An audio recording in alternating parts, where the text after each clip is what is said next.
Our next movie is Cowboy Bebop the movie, a spin-off or interquel of the cult TV series Cowboy Bebop. Anime movies, anime in general doesn't get a lot of love apart from nerd culture in the U.S. But Cowboy Bebop, I think, is different. What if I told you that Cowboy Bebop is a mixture of science fiction and film noir and comedy that makes it feel a lot like a cross between Blade Runner and Guardians of the Galaxy, or that the soundtrack is made up of bebop, a form of jazz that really gives it a very hip and fun feel, or that the opening scene so tremendously sends up that old cliche of the talking killer or criminal or villain where he holds the hero at gunpoint or whatever and explains his whole entire scheme. The bottom line is that Cowboy Bebop the movie is big time entertainment. It's not artistic or innovative or a landmark film, but for great entertainment, it does not get much better than this. The series details four bounty hunters: Spike, who's carefree and impulsive and a bit of a smartass. There's Jet, who is super serious and loves the art of war and philosophy and strategy, despite the fact that he's not exactly the brightest bulb in the bunch. And then there's Faye, who he doesn't care about anyone except herself. And then there's Edward, a loopy little girl who is a whiz with computers. So the story takes place in the future. And Faye is on her way home from picking up a caller when she sees a devastating truck explosion that kills dozens of people and seriously injures many, many more. And when the Martian government offers a record-breaking bounty, they're interested. But unfortunately for them, things are going to get a lot more complicated than any of them realize. And they're going to be on the trail of a dangerous psychopath who is bent on taking the whole world down with him. I know I've said this before, but I love this movie. It's smart, it's exciting, it's funny, and it's just a great mix of genres. You got action, you got comedy, you got suspense, you got a little bit of philosophy, and it mixes them all into this, genre flick that, both embraces, the genre conventions and lampoons them. And it's a whole lot of fun. I love this movie. I could watch it like once a week and never get tired of it. Okay. Well, disclaimer before I bring down a whole lot of hate upon myself, but I'm not an anime fan. I've never seen the series. Neither have I, actually. I don't have an opinion against anime because I really have not watched very much of it. I know that I've heard this movie brought up enough times to know this is a favorite of a lot of people. So I give it a 3.5. There are a few plot holes towards the end that keep it from perfect 4 out of 4, but I love this movie, and you're not going to tell me that you hated this movie. I did not like it even a little bit. Oh my god. A little bit. Okay, so... You have got to explain yourself, because, I don't understand how anyone could not love this movie. This is just so much fun. Okay. I have a feeling that anime is an acquired taste. So just in a lot of ways, like horror can be. So for instance, I think a lot of people would say, whether horror fans or not, that like John Carpenter's The Thing is a good movie, but could probably really hate like every Friday the 13th movie, which I can enjoy because they're crappy movies, but they're enjoyable. So I'm having a feeling like this is where maybe the disconnect is. But okay, so let me get into the film. So the things that I did not like about the film are the animation. At times, some of it looks amazing. It's awesome. They do really creative shots, and it's really cool. And then the next, in the same scene, multiple times back and forth, it can be like a very bland scene. I feel like I'm watching like 80s TV animation. Right. That kept bringing me out of the story because it kept I kept noticing it. So right.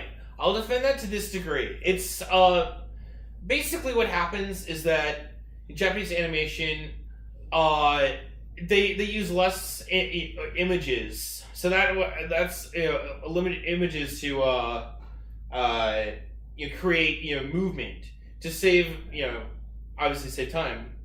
So that's why it kind of has that stuttering feel, and it does take some getting used to. Okay. So I'll defend it to that degree. Okay. All right. Okay. Well, yeah. Thanks for explaining that again. So getting into the film. The music, because you mentioned the music, which I read Bebop is that's referencing the music style, right? That some people like that. I've never really been a fan of any sort of film that used the a lot of different musical genres, right? To where it was noticeably so. It feels like, okay, I'm trying to be cool, and these songs are so different and varied, right? That like to me, it was kind of like I felt like they were trying too hard. Like I was like, okay, this does not fit this this chase scene. I just didn't enjoy that aspect of it. Well, I mean, because it's not supposed to be. It's not trying to be something like Speed. I mean, this movie is just. It's very. It's a laid back action movie, which it sounds like an oxymoron, but I think it really works. Okay. So keep going. Okay, all right. What else did you have a problem with? Okay, major problem as far as the story goes. It is for any action film. All right, I feel like either give me a villain that I'm going to absolutely hate and want to see get killed off in hopefully a really cool way, right? Right. Or give me a more sympathetic villain if you're trying to, have more of a story than just, than just entertain maybe some sort of, some sort of other message to where if I want to sympathize with this, I felt like they wanted it both ways as this villain, and I don't think that can ever work. Because, I mean, they're literally, in one scene, two main characters are talking about this character and one of the characters' personal connection to him and why he is the way he is. And then literally the next scene, the villain attempts a sexual assault and then kills somebody without reason. Okay. Because he's deranged. Okay. He's psychotic. Okay, but again, like, I don't feel like you can sit there and be like, oh, sympathetic, and then, like, he's a rapist and a murderer. He's deranged. I don't want to get... Like, the Joker in The Dark Knight is deranged. And he wants to kill lots of people, but he has a deranged reason for wanting to do it. So does he. So does Vincent. But he's then not also, like, they throw in that, like, he's some sort of, like, sexual pervert on the side to make you be, like, slimy, like, throw you off. That whole, like... Vincent is not. I hated that. Ruined it for me because for an action movie like this, the villain, like I said, I feel like I either want to completely hate him and want to see him off, or I he's a tragic figure who is just completely deranged, and therefore he needs to be destroyed. See, I don't get that. I feel like I feel like he's more on the evil side, but they want to have, here's some sympathy for him. They're trying to explain what drives him.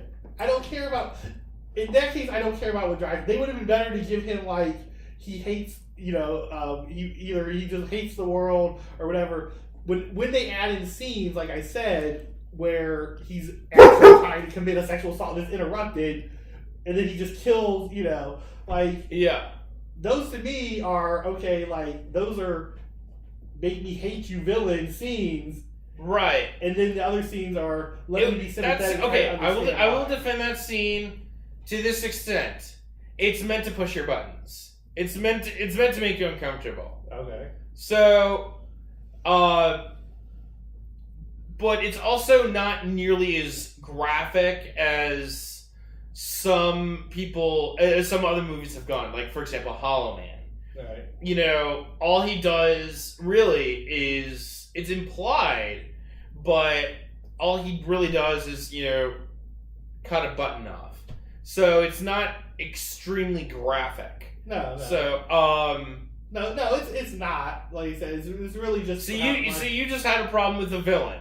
Weren't the action scenes fun? Wasn't the opening scene really funny? When, oh, jeez. Why did I be a creature with a gun? Oh, come on. That was funny. See, okay, like, some of the humor, it would stay on the scene. Like, okay, some of the humor worked, but there was also plenty that didn't, and I felt like they... exactly. They were, like, pausing the animation for, like, laugh or something. I felt like an applause sign with the long pause in the scene, and I wasn't laughing, so I'm sitting there like...